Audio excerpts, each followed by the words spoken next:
আসসালামু আলাইকুম। কথা বলতেছি ২০২৪-এর জুলাই বিপ্লবের পরবর্তী সময়ে জাতীয়তাবাদী দল বিএনপির যে সকল কর্মকাণ্ড, অর্থাৎ বিএনপির আমি দলীয় কর্মকাণ্ড বলবো না, বলবো যে দলের অতি উৎসাহী কিছু নেতাকর্মী তারা যে কর্মকাণ্ড করেছেন সেটা যে দলের জন্য কতটা প্রশ্নবিদ্ধ হচ্ছে কিংবা প্রশ্নবিদ্ধ হয়ে আছে সেটা কিন্তু অনেকেরই কাছেই অজানা নয়। কারণ আমি দেখেছি যে ২০২৪ সালের জুলাই আন্দোলনের পরবর্তী সময়ে বাংলাদেশের সর্বস্তরের মানুষ কিন্তু অনেকটা রাজনৈতিক সচেতন হয়ে উঠেছে। কারণ প্রিন্ট মিডিয়া থেকে শুরু করে তারা ফেসবুক, সামাজিক যোগাযোগ মাধ্যম এবং ইলেকট্রনিক যে মিডিয়াগুলো আছে সেগুলোর সাথে যথেষ্ট পরিমাণ সরব হয়ে উঠতে দেখা গেছে সর্বশ্রেণীর মানুষকে। সুতরাং এই জন্য বর্তমান দেশের মানুষ কিন্তু রাজনীতি সচেতন, এই কথা স্বীকার করতেই হবে। তো এই এই এই প্রেক্ষিতে আমি একটা কথা বলবো যে অতি উৎসাহিত হয়ে যে সকল কর্মকাণ্ডগুলো করতেছে সেগুলো কিন্তু কঠিনভাবে প্রশ্নবিদ্ধ হচ্ছে জনমনে। কারণ ২-৩ দিন আগে কিন্তু একটা ভাইরাল খবর হচ্ছে যে রাজনৈতিক শিষ্টাচারিতার অভাবের কারণে কিন্তু বহু রুচিশীল কর্মী দেশ ছেড়ে বিদেশে পাড়ি জমাচ্ছেন, কিংবা রাজনীতি থেকে তারা মুখ ফিরিয়ে নিয়ে নিজস্ব কর্মকাণ্ড নিয়ে তারা ব্যক্তিগতভাবে তাদের জীবন পরিচালনার জন্য যে চিন্তা ভাবনা সেটা কিন্তু তারা করে যাচ্ছেন। এটি কিন্তু ২-৩ দিন আগে থেকে এখন পর্যন্ত কিন্তু আপনারা দেখতে পাচ্ছেন সামাজিক যোগাযোগ মাধ্যম থেকে শুরু করে সমস্ত গণমাধ্যমের মধ্যে খবরটা ঘুরে বেড়াচ্ছে। প্রসঙ্গত আমি বলবো যে বিএনপির বর্তমান কর্মকাণ্ডগুলো আসলে জনমুখী এবং গণমুখীর চাইতে ব্যক্তিমুখী অনেক ক্ষেত্রেই দেখা যাচ্ছে। কারণ জাতীয় স্বার্থে আমরা কথা না বলে আমরা কিন্তু বর্তমানে দেখা যাচ্ছে যে নিজের স্বার্থে বেশি কথা বলতেছে। এটা কিন্তু বর্তমান সময়ে হওয়ার নয়। কারণ বাংলাদেশ জাতীয়তাবাদী দল বিএনপির কাছ থেকে জনগণের অপুরন্ত আশা এবং জনগণ এখান থেকে কিন্তু অনেক কিছু চায় এবং স্বপ্নের সোনার বাংলাদেশ শুধুমাত্র আমাদের শহীদ প্রেসিডেন্ট জিয়াউর রহমানের প্রতিষ্ঠিত তারেক রহমানের নেতৃত্বে ভবিষ্যৎ বাংলাদেশ বিনির্মাণ হবে স্বপ্নের, এবং সোনার বাংলাদেশ গড়ে উঠবে। সেখানে প্রত্যেকটা মানুষ তার নিজ নিজ অধিকার সম্পর্কে সচেতন হবে। এটা কিন্তু প্রত্যেকের জনমনের আশা। কিন্তু আসলে কি তাই হচ্ছে? বর্তমান সময়টা কিন্তু এই ধরনের কর্মকাণ্ড থেকে অনেকটা পিছিয়ে আছে জাতীয়তাবাদী দল বিএনপি। আমি অনেক বেশি কিছু নিয়ে কথা বলতে চাচ্ছি না। আমি শুধু আজকে যে বিষয়টা নিয়ে কথা বলতে চাচ্ছি সেটা হচ্ছে যে গত কয়েকদিন ধরে যে বিএনপির মনোনীত প্রার্থী ঢাকা উত্তর সিটি কর্পোরেশনের আমাদের সম্মানিত মুক্তিযোদ্ধা গেরিলা প্রধান সাদেক হোসেন খোকার সুযোগ্য উত্তরসূরি ইঞ্জিনিয়ার ইশরাক হোসেন সাহেব ওনাকে বিজয়ী ঘোষণা করেছে আদালত ভাবে। কিন্তু পরবর্তীতে ওনাকে এখন কেন ক্ষমতা বুঝিয়ে দেওয়া হচ্ছে না, দায়িত্ব বুঝিয়ে দেওয়া হচ্ছে না, এ নিয়ে কিন্তু আন্দোলন, এবং আমি কিন্তু আমার এই চ্যানেলেই দেখিয়েছি যে তারা ব্যারিকেড ভেঙে সচিবালয়ে ঢুকার চেষ্টা করতেছে ইত্যাদি ইত্যাদি। আসলে এগুলো কিন্তু প্রশ্নবিদ্ধ কর্মকাণ্ড। এগুলো থেকে আমাদের বিএনপি আমার একেবারে ১৯৯৬ সাল থেকে আমার রক্তে, আমি দলটাকে অত্যন্ত ভালোবাসি। সুতরাং আমরা যারা বিএনপি করি আমরা অন্তত মনে করব যে এই ধরনের কর্মকাণ্ড থেকে আমাদেরকে একটু সরে আসা দরকার এবং আমাদের কাজগুলো জাতীয় স্বার্থে হওয়া দরকার। আমি এই প্রসঙ্গগুলো না টেনে শুধু কেবল ইরশাক প্রসঙ্গটাই টানছি, কারণ আমাদের ইরশাক হোসেন যে জনগণের মেয়র, এটা নিয়ে কারো কোনো দ্বিমত নেই। কিন্তু বর্তমান সময়ে যদি এটা করতে যান তাহলে আমাদের অনেক প্রবলেমে পড়তে হবে। কারণ ইরশাক হোসেন সহ বাংলাদেশের আরো সিটি কর্পোরেশন মেয়ররা যে আছে, যখন ইরশাক হোসেনকে দায়িত্ব বুঝিয়ে দেবেন তখন বরিশালের যে ফজল করিম সমন্বয়ের পীর সাহেব, তিনিও বলবেন যে আমাকেও দায়িত্ব বুঝিয়ে দাও। এভাবে সারা দেশে যখন বলবো যে বুঝিয়ে দাও, তখন কিন্তু জটিল একটা খারাপ পরিস্থিতির সৃষ্টি হবে। সুতরাং আমি শুধু ইশরাক হোসেনের কথাটাই বলতেছি, কারণ তিনি আমার দলীয় নেতা, তাকে নিয়ে আমি কথা বলতেই পারি। সুতরাং আমি শুধু এই বিষয়টা নিয়ে আলোচনা করতেছি যে কোথায় কোথায় জটিলতা। ঢাকা উত্তর সিটি কর্পোরেশনের মেয়র পদে দায়িত্ব হস্তান্তরের যে আইনি জটিলতা, সেটা হচ্ছে একটি বিশদ বিশ্লেষণ ও প্রশ্নবিদ্ধ নির্বাচনের ভিত্তিতে আদালতের রায় বাংলাদেশের বিগত এক দশকে বেশ কয়েকটি জাতীয় এবং স্থানীয় নির্বাচন নিয়ে ব্যাপক বিতর্ক ও অভিযোগ উঠে এসেছে। বিশেষ করে ২০১৮ এবং ২০২০ সালের নির্বাচনগুলোর কথাই বলা যাক। এইসব নির্বাচনে অনেকেই অভিযোগ করেছেন যে নির্বাচন অবাধ ও সুষ্ঠু হয়নি, ব্যালট ছিনতাই হয়েছে, ভোটারদের হয়রানি করা হয়েছে, একতরফা প্রার্থিতা দিয়ে বিভিন্ন রকমের হয়রানিমূলক কর্মকাণ্ড ঘটেছে এই সকল নির্বাচনে। এই প্রশ্নবিদ্ধ নির্বাচনে যারা হার মানেন তাদের মধ্যে অনেকে আদালতের দ্বারস্থ হন, কিন্তু তখন তারা সাধারণত নির্বাচন বাতিলের আবেদন করেছেন কিংবা করতেন। বিজয়ী দাবি করার জন্য কিন্তু তারা আদালতে যাননি। রাজনৈতিক প্রেক্ষাপটের বদলের সঙ্গে সঙ্গে এখন অনেক মামলাকারী, তখনকার মামলাকারী উচ্চ আদালতে গিয়ে আবেদন করে নিজেদেরকে বিজয়ী ঘোষণা করতে চাচ্ছেন। আদালত কয়েকটি মামলায় সেই আবেদন গ্রহণ করে রায় দিয়েছে, যার ফলে সরকারকে হাইকোর্টের নির্দেশ অনুযায়ী নতুন বিজয়ীকে মেয়র হিসেবে নিয়োগ দিতে বলা হয়েছে। এখানেই আইনি জটিলতার সূচনা হয়েছে, কারণ আদালতের এই রায় মূলত পুরনো নির্বাচনের ফলাফলের বদলে নতুন কাউকে বসাতে বলেছে। কিন্তু নির্বাচন কমিশনের আইন অনুযায়ী কোনো নির্বাচন যদি প্রশ্নবিদ্ধ হয় তবে তার সমাধান নির্বাচন পুনরায় আয়োজনেই হওয়া উচিত বা আয়োজন করতে হবে। সরাসরি কাউকে বিজয়ী ঘোষণা করতে পারবে না, এটা আইনে নেই। এটি নির্বাচনী আইনের একটি মৌলিক প্রশ্ন তুলে ধরে।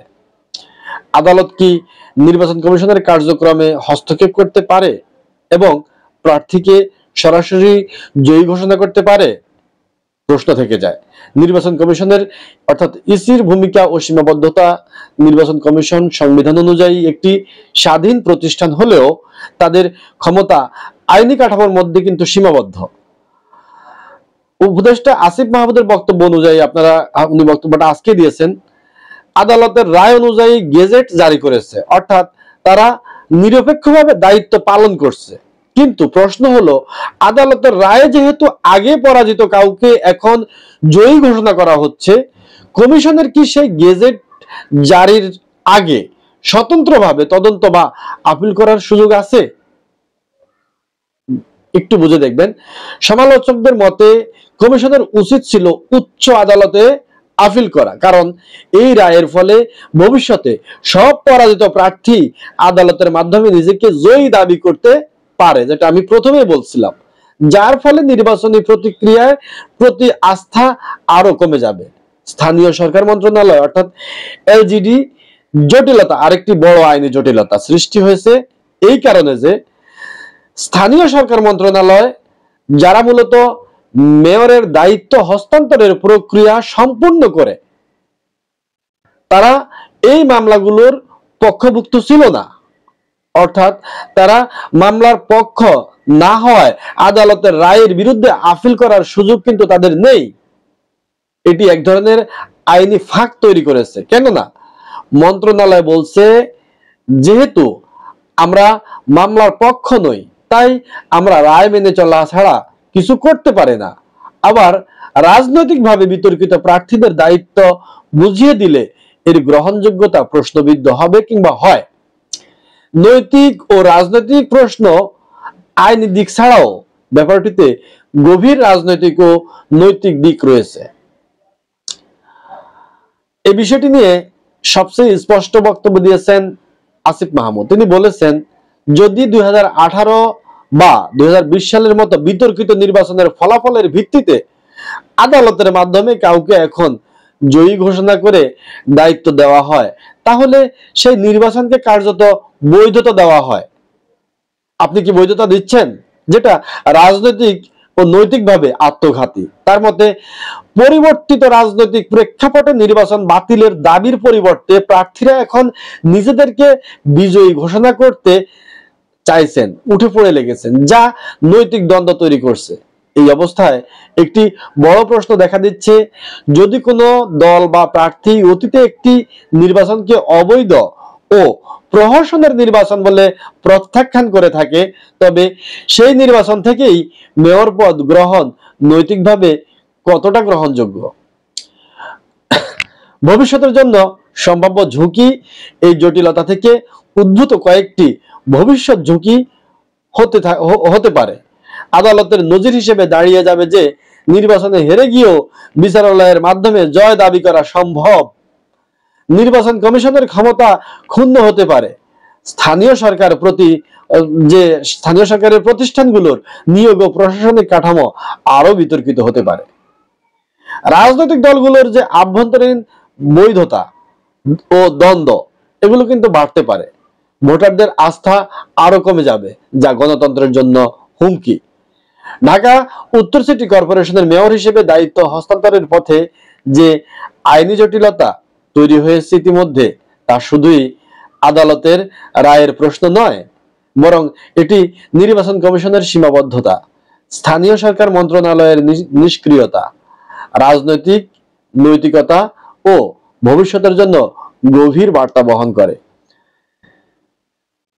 এখন এই সমস্যার সমাধান আইনগত ব্যাখ্যা দিয়ে নয়, বরং এটি সুপরিকল্পিতভাবে ও রাজনৈতিকভাবে দায়িত্বশীল সিদ্ধান্তের মাধ্যমেই সম্ভব হতে পারে বলে আমি মনে করি।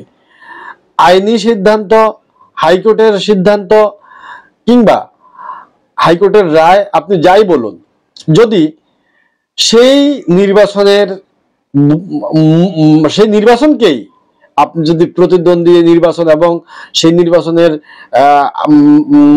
নির্বাচনে অংশগ্রহণ করে আপনি জিতেছেন, এই মর্মে যদি আপনি এখন কেউ নির্বাচনে জয়ী হিসেবে এখন ক্ষমতা চায় কিংবা দায়িত্ব গ্রহণ করে, তাহলে সেটা প্রহসনের নির্বাচন হয় কি করে? সেটা তো গ্রহণযোগ্য, কারণ আপনি তো সেই নির্বাচনে জিতেছেন এবং আইনিভাবে আপনি চলেও এসেছেন। এখন আপনি আইনিভাবে এসেছেন, যখন সারা বাংলাদেশের প্রত্যেকটা মানুষ এভাবে আইনিভাবে আসার চেষ্টা করবে, বরিশালের ফয়জুল আসার চেষ্টা করবে, বিএনপির নেতাকর্মীরা কিংবা অন্যান্যরা কি তখন মানবে? সারা দেশের যে সিটি কর্পোরেশনের মেয়রগুলো এভাবে আইনি প্রক্রিয়ায় জিতছি বলে আদালতের প্রাঙ্গণে গিয়ে হুঙ্কার দেবে, স্লোগান দেবে, দিয়ে বলবে যে আমাকে ক্ষমতায় বসিয়ে দাও, তখন আপনি কি করবেন? তখন কি দেশের আইনের যে অবকাঠামোগত প্রতিষ্ঠান, সেই আইনি প্রতিষ্ঠানগুলো টিকে থাকবে? স্থানীয় সরকারের ক্ষমতা থাকবে? জনগণের আস্থা থাকবে? বিএনপির প্রতি আপনি এখন যে মনোভাব নিচ্ছেন, যারা সত্যিকার অর্থে রাজনীতি চর্চা করে, রাজনীতিকে ধারণ করে, যারা সত্যিকার অর্থে বিএনপিকে ভালোবেসে হটকারিতামূলক সিদ্ধান্তগুলোকে এড়িয়ে যেতে চায়, তাদের কাছে কি এটা গ্রহণযোগ্যতা পুরোপুরি ভাবে পাবে? আমি প্রথমবারই বলছি, শেখ হোসেনকে আমরা সম্মান করি, শ্রদ্ধা করি, তার মতো রাজনৈতিক নেতৃত্ব উঠে আসার আসলেই অনেক জটিল, এবং তিনি সত্যিকার অর্থে বিএনপির জন্য একজন নিবেদিত প্রাণ। কিন্তু এই অর্থে নয় যে সেই নির্বাচনে জিতেছে এখন তাকে মেয়র হতে হবে। তিনি নিজেও কিন্তু বলেছেন তিনি এই আন্দোলনের সাথে সম্পৃক্ত নয়। কারা আন্দোলন করতেছে, কেন করতেছে, তিনিও কিন্তু চান না। সুতরাং রাজনীতির মারপেজ কিন্তু অনেক। তাই আমি বলবো, যারা সত্যিকার অর্থে দেশকে ভালোবাসেন, বিএনপিকে ভালোবেসে ভবিষ্যতে বিএনপির কর্ণধার হয়ে নিজেদেরকে একটা অংশগ্রহণমূলক রাজনৈতিক দলের প্রতিনিধি কিংবা অংশ বলে মনে করতে চান, নিজেদেরকে সুন্দর, সুশৃঙ্খল, নিরপেক্ষ, স্বাধীন এবং শিষ্টাচারের রাজনীতির অংশ মনে করতে চান, তারা অন্তত এই ধরনের সিদ্ধান্তগুলো থেকে একটু দূরে থাকুন এবং সবাইকে রাজনৈতিক চর্চার মাধ্যমে সুন্দর, সুকৌশলী রাজনীতিবিদ হওয়ার জন্য আলোচনার মাধ্যমে একটি সুন্দর ন্যায় প্রতিষ্ঠার জন্য কাজ করুন। ধন্যবাদ সবাইকে। আসসালামু আলাইকুম।